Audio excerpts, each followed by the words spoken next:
स्वागत है आप सभी का। आपके साथ मैं हूं स्वप्निल। निकाय अध्यक्ष पद के चुनाव में हाथ को जनता का साथ मिला, कमल उतना नहीं खिल पाया। कांग्रेस ने 48 बोर्डों पर कब्जा जमा लिया है, बीजेपी 37 बोर्डों पर सिमटी है। इस जीत के कई मायने हैं।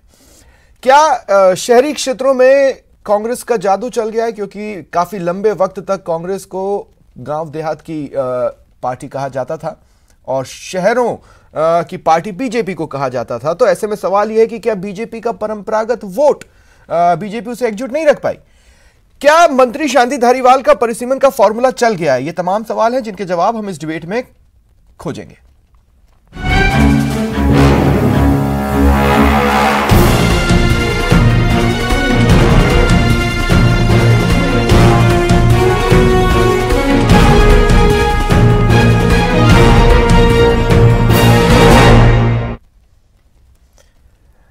और मेरे साथ जो गेस्ट पैनल जुड़ रहा है मैं आपको इंट्रोड्यूस करवा देता हूं। कांग्रेस नेता ज्योति खंडेलवाल जी मेरे साथ इस वक्त जुड़ रही हैं।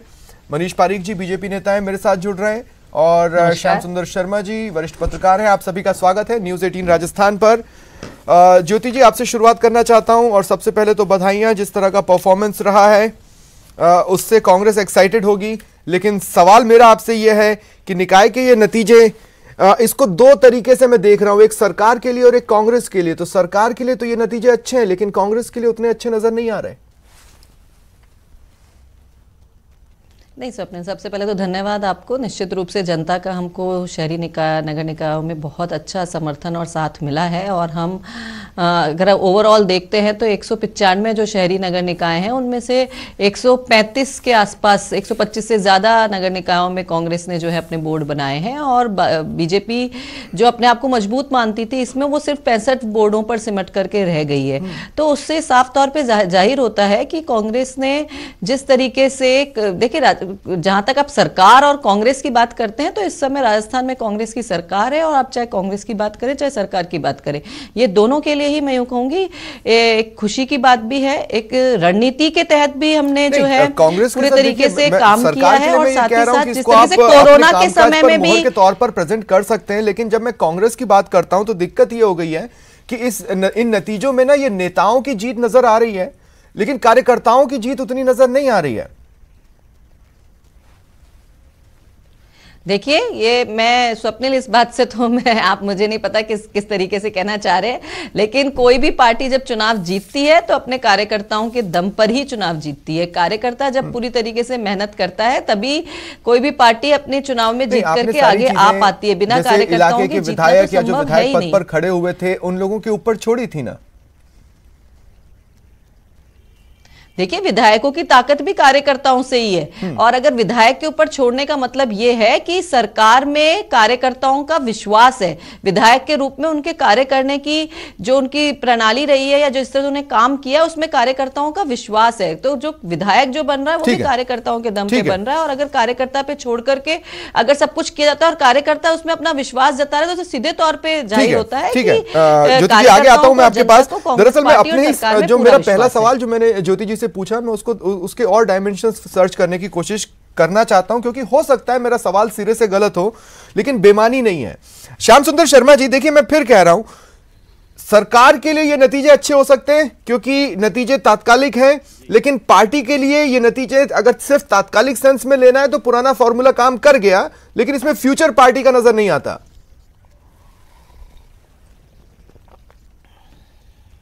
देखिए स्वप्निल जी, क्योंकि पार्टी का ज्योति जी को मानना चाहिए कि संगठन जिस प्रकार का होना चाहिए नहीं है, इस कारण से जो कांग्रेस और सफलता प्राप्त कर सकती थी नहीं कर पाई। Exactly. अगर यही इनका जिले स्तर पर संगठन मजबूत होता तो स्थितियां ठीक होती। आज स्थिति में यह है कि देखिए इनके 6 मंत्री और 14 विधायक तो चुनाव जीतने की स्थिति में रहे, लेकिन 1 मंत्री और 8 विधायक असफल रहे, चुनाव नहीं जीत पाए अपने अपने क्षेत्रों में। निर्दलीयों के सारे इन्होंने वोट बनाए हैं बहुत ज्यादा। अब देखिए बीजेपी की बात करें, बीजेपी के 1.5% वोट इनको कांग्रेस को ज्यादा मिला है इसमें अगर एनालिसिस किया जाए टोटल। तो अगर निर्दलीयों का बहुत तादाद में जीतने का मतलब है दोनों पार्टियों के प्रति विश्वास कम होना। ये चिंता का विषय दोनों पार्टी के लिए, एक पार्टी के लिए नहीं। कि आप देखिए कि शहरी पार्टी बीजेपी कहलाती थी।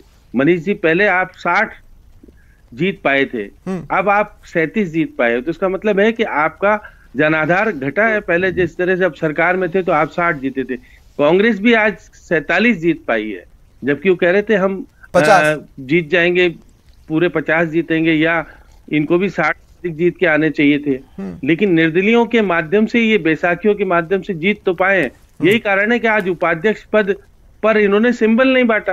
अब आप बताइए कि इन्होंने कहा कि हमको, आप निर्दलीयों आपने सहयोग किया तो हम आपको सहयोग करते हैं, आप जीत के आओ, हम आपको मान लेंगे अपना। तो ये बहुत सारी चीजें ऐसी है कि पार्टी में जब मैंने कहा ना श्याम जी, लोग मेरा नहीं ये मिल सवाल पाते हैं ऐसे गलत नहीं है, हो सकता है पहली बारगी में मैं उसे एक्सप्लेन ना कर पाऊं, लेकिन सवाल यही है कि सरकार के लिए ये नतीजे अच्छे हो सकते हैं, लेकिन कांग्रेस को अगर अपना फ्यूचर देखना है तो उसको अभी और भी अपने अंदर झांकना होगा, क्योंकि उन्होंने बहुत महत्वाकांक्षी लक्ष्य नहीं रखा था। महत्वाकांक्षी लक्ष्य होता अगर 90 में से ये बोलते हम 70 बनाएंगे, 75 बनाएंगे, 80 बनाएंगे, जैसा बीजेपी अपना लक्ष्य बड़ा रखती है। इन्होंने लक्ष्य 50 का रखा था, कम से कम उसे छूना चाहिए था।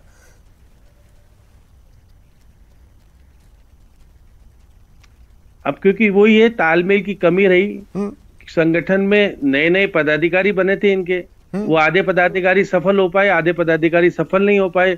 उसमें भी आप देख सकते हैं कि इनके, देखिए जैसलमेर में स्थिति अच्छी नहीं रही, बांसवाड़ा में अच्छी स्थिति नहीं रही, बीकानेर में स्थिति अच्छी नहीं रही, तो ये कहा जा सकता है कि इन, और पाली में भी स्थिति बहुत अच्छी नहीं रही, बिल्कुल ही 7 में से 0 ले पाए। तो ये बहुत जगह तो ये अपना अस्तित्व को बचाने में बहुत कामयाब नहीं हो पाए। बीजेपी कुछ जगहों पर ठीक रही, गुलाब चंद कटारिया अपने क्षेत्र में बहुत ज्यादा मेहनत की, सब कुछ किया, मिला कुछ भी नहीं उनको। 3 में से 1 बहुत ज्यादा, आप भी देख रहे हैं, आप भी गए थे प्रभारी बनकर के, आपने तो वहां जीत लिया नहीं। इन्होंने तो, क्योंकि ये श्री माधोपुर में ये और 2-3 लोग गए थे, तो श्री माधोपुर में तो इन्होंने निर्दलीय को अपने पक्ष में लेकर के और बेड़ा पार कर लिया, एक ही पे से जीत पाए। तो ये बात सही है कि कई जगह पर जीते और कई जगह पर हारे, लेकिन ये बात सही है कि दोनों को, पार्टियों को आत्ममंथन करना पड़ेगा। जिस प्रकार से चुनावी परिप्रेक्ष्य में इनको उम्मीदवार जो ये कहते थे कि पन्ना प्रमुख के माध्यम से हम चुनाव जीतेंगे, पन्ना प्रमुख गायब हो गया आपका। पन्ना प्रमुख की बात बीजेपी ठीक है, लेकिन अब मुझे इस डिबेट में बीजेपी को भी शामिल करना है, इसलिए श्याम जी आपको रोक रहा हूं। मनीष पारीक जी आपके पास आ रहा हूं।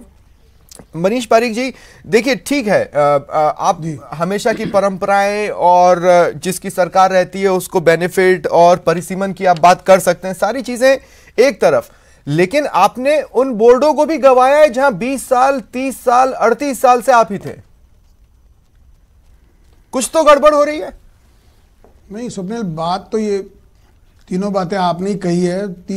अब यहाँ पे 150 से लेके 800 तक का वार्ड है, 1000 का वार्ड है, 3000 का वार्ड है। छोटे वार्डों में बहुत ज़्यादा कोई उसकी बात नहीं है, लेकिन ये पक्की बात है कि 3 बातों में कांग्रेस पार्टी एक्सपोज हुई है। अभी लगता है कि इनको बढ़त मिली है, लेकिन मुझे ऐसा लग रहा है कि लॉन्ग लास्टिंग टाइम पर इनके लिए प्राण घातक बात है, फेटल टू कांग्रेस है, क्योंकि 3 बातें इन्होंने करी है। लेकिन आगे के लिए आपकी राह भी तो मुश्किल हो रही है मनीष जी। देखा कि किस कदर, देखिए जैसे उदयपुर का सलूम्बर 30 साल से आप थे, आप गवा बैठे हैं। फतेहनगर पालिका, कोई पर्टिकुलर एक जगह की बात तो इसलिए नहीं कही जा सकती कि नहीं, मैं और गिना देता हूं ना, फतेहनगर पर वोट 2 दशक से आपका कब्जा था, आप गवा बैठे हैं। साउंड कुचामन नगर पालिका 38 साल बाद कांग्रेस लौटी है, तो ऐसा है कि मुश्किल तो आपके लिए भी नजर आ रही है। दोनों बातें हैं। 350 वोट हैं एक वार्ड में, मैं आपको बता रहा हूं स्वप्निल, 350 वार्ड हैं एक, और वो दूसरी बात, पहले 60 बीजेपी ने जीती थी, सरकार थी, तो उसके कारण लगता है ये। लेकिन 3 बातों में कांग्रेस पार्टी एक्सपोज हुई है। पहली बात ये कि परिसीमन गलत हुआ, छोटे वार्ड बने और माइनॉरिटीज का खुलकर दोहन हुआ है। उनको जहां पे लगता है, जयपुर में आपने देखा किस कदर वार्ड बने हैं, 5,500-6 हजार का, और अगर माइनॉरिटी लेस वार्ड है तो वो 12,000-11,000 का है। ये लोगों को दिखता है। दूसरी बात, जो मंत्री और विधायक वहां जीतने की लोलुपता लिए बैठे हुए थे, उन्होंने कहा ट्रांसफर करा देंगे, काम नहीं होगा, जैसलमेर जाना पड़ेगा, ये बातें ओपन हुई है। अच्छा। ये वायरल हुए हैं, वीडियो आपने देखा है, ऑडियो वायरल हुए हैं। तो ये जो चीजें हैं, ये इनको नुकसान उठाना पड़ेगा, इसलिए उठाना पड़ेगा। मुझे सोचकर जवाब दीजिएगा, जो आपने कहा कि परिसीमन कुछ इस तरह से हुआ कि वहां पर माइनॉरिटीज की संख्या बढ़ गई। मैं ये कह रहा हूं कि आपने माइनॉरिटी से जुड़ी तमाम बातें की, आपने कानून बनाए, लेकिन फिर भी आपको उनका साथ नहीं मिल पा रहा, तो कहीं तो आप अपना भी सोचेंगे ना। नहीं, साथ तो मिला ही है, परिसीमन के नाम पर कैसे ढकेल सकते हैं स्वप्निल। लेकिन मैंने आपको कहा कि 5,000 इसका कोई जेन्युइन रीजन नहीं है कि एक वार्ड 5,500 का है और एक 13,500 का है। सबसे बड़ी बात है कि जब तक अधिकारी ये नहीं बता सकता है कि अब 5.5 और 13.5 का फर्क क्यों है, जब तो दाल में काला है, बेईमानी है, चीटिंग है, इम्पीचमेंट है, और उसके बावजूद वो सवाल करने की ताकत बचती नहीं है, तो वहां आपको 200 क्यों नहीं मिल सकते? क्यों नहीं मिल सकते? जी मैंने कहा मिलते ही हैं, मिलते भी हैं, मिले भी हैं। आपको मैंने कहा कि इसके बारे में तो अपन लॉन्ग लास्टिंग उसमें जाएंगे तो ठीक है, अंतोगत्वा ये पता चलेगा कि इसमें 2-4 आदमियों के 2-4 परिवार के इधर उधर हो जाने से उन्होंने सरकारी कर्मचारियों को टारगेट बनाया कि तुमको जैसलमेर ट्रांसफर कर देंगे, ये वोट दो, तो ये 10-15-20 वोटों का फर्क पड़ता है, उसके कारण फर्क पड़ गया। सरकारी मशीनरी का इस्तेमाल और डराना धमकाना, ये कुछ ऐसी बातें हैं जो हर चुनावों के साथ आती हैं और सरकार पर ये सवाल उठाए जाते हैं। पिछले समय बीजेपी पर सरकारी मशीनरी के दुरुपयोग का आरोप लगता रहा, अभी कांग्रेस पर लगता रहेगा। ये रूटीन पॉलिटिक्स है, इसमें बहुत ज्यादा डिफरेंस नहीं होता है। मैं ज्योति खंडेलवाल जी आपके पास आ रहा हूं। ज्योति जी, मुझे ये बताइए, कुछ तो कांग्रेस पार्टी और सरकार भी समझ रही थी, इसलिए आपने महत्वाकांक्षी लक्ष्य नहीं रखा कि हम 90 में से 70, 75, 80 बनाएंगे। आपने भी तो 40 कम करके 50 का लक्ष्य रखा था, हालांकि आप उसको भी नहीं छू पाए। तो कुछ तो था जो आपको सोचने पर या हिचकने पर मजबूर कर रहा था।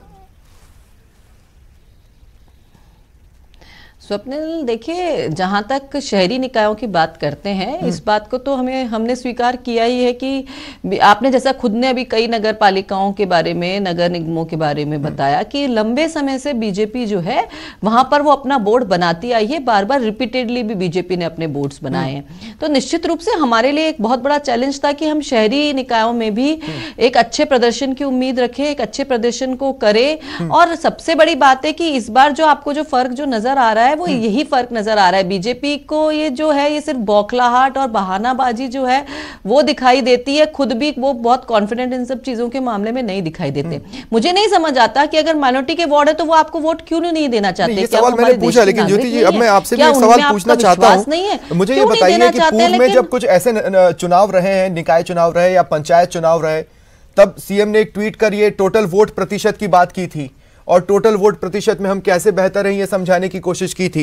अब आज स्थिति यह है कि निकाय चुनावों में जो ओवरऑल वोट प्रतिशत है, आप उसमें महज 1.5% आगे हैं, महज 1.5%।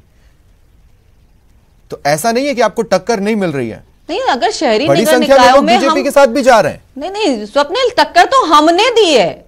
देखिए, टक्कर तो आप यहाँ पे उल्टी बात बोल रहे हैं। अच्छा, शहरी नगर निकायों में बीजेपी ऑलरेडी बहुत ज्यादा मजबूत थी, ये तो हम स्वीकार ही करते हैं कि थी मजबूत। बहुत सारे नगर निकायों में आज बीजेपी जो है वो अपने आप को बहुत मजबूत मान करके, अपना गढ़ मान करके उनको चुनाव लड़ती आई थी। यहां तक भी कहती थी कि हम किसी को भी खड़ा कर दें, कुछ वार्डों में, शहरी में या कुछ बोर्डों में, कि हम किसी को भी खड़ा कर दें वो जीत जाएगा। वो इतनी कॉन्फिडेंट थी। तो जमीन तो बीजेपी की हिली है वहां से। और अगर हम इसके मायने क्या निकलते हैं ना ज्योति जी, जिस तरीके आप बोल रही हैं कि टक्कर सरकार में होने के बावजूद अगर आप ये कहें कि टक्कर हमने दी है, तो इसके मायने ये है कि दरअसल बीजेपी हारी है, कांग्रेस नहीं जीती है। नहीं, सरकार में मैं यूं नहीं, निश्चित रूप से कांग्रेस, हाँ, बीजेपी को हमने हराया है। मैं यही आपको कहना चाहती हूँ, बीजेपी को हमने हराया है। और कांग्रेस, जब कांग्रेस जीत करके आई है तो ये इसी बात पर आई है कि एक तो शहरी नगर निकाय के मतदाताओं को अपनी तरफ जो कांग्रेस ने रुझान जो बढ़ा है कांग्रेस के प्रति, उसका कारण भी यही रहा है कि सरकार ने जिस तरीके से काम किया है कोरोना के समय में, शहरी जो क्षेत्र थे वहां पर इनका असर ज्यादा था और वहां पर लोगों को जो राहत पहुंचाने का जो काम किया वो लोगों ने देखा। कांग्रेस के काम को जाना। ये सही कह रहे हैं कि जनता ने देखा है, जनता देखेगी आगे, निश्चित रूप से देखेगी आगे, बताएगी आगे भी। उन्होंने अभी भी बताया कि हम जो हमारे साथ देखा है, और उसी बीच निर्दलियों का उपहार या दूसरे दलों की भी अपनी ठीक ठाक उपस्थिति दर्ज कार्यालय जाना, ये एक अलार्म न केवल आपके लिए बल्कि बीजेपी के लिए भी है। इस बात को भी समझना होगा। इस मैंडेट के बहुत गहरे मायने हो सकते हैं अगर सही तरीके से खंगाले जाए तो। श्याम सुंदर शर्मा जी, आप देखिए, एनसीपी से जो लोग खड़े होंगे, जाहिर तौर पर कांग्रेस बीजेपी में मुकाम नहीं मिला तो एनसीपी में से खड़े हो गए। सीपीआईएम अपना जो एरिया है वहां पर बनी हुई है, आरएलपी परफॉर्म की। तो ये एक अलार्म तो है। मतलब हम जब ये कहते थे कि राजस्थान में तीसरे मोर्चे की संभावनाएं कभी भी जोर नहीं पकड़ पाई, लेकिन अब हमें उस वाक्य को बदलना होगा। हो सकता है आने वाले समय में 5 साल या 10 साल में तीसरा मोर्चा दिखाई देगा, ये इन दोनों की नाकामियों के कारण।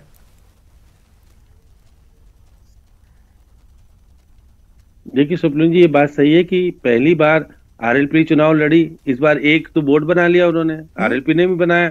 एनसीपी 2 बनाने वाली थी, बीजेपी उसको ले गई एक को, तो नेवाई से पूरे एनसीपी के लोग बीजेपी के शामिल हो गए जीतने के बाद। हारने के बाद नहीं, पहले नहीं दिया उनको, जीत गए तो उन्होंने कहा कि आप कांग्रेस ने उनको तरजीह नहीं दी, बातचीत नहीं हुई, तो बीजेपी में चले गए। तो बीजेपी का बोर्ड बना नेवाई में, नहीं तो बीजेपी का बोर्ड नहीं बनता, एनसीपी का बोर्ड बनता।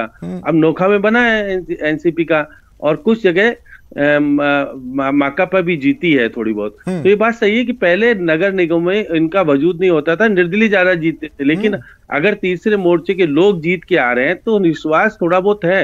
कहीं कहीं बेल्ट में उनका वर्चस्व है, इसको स्वीकार करना पड़ेगा।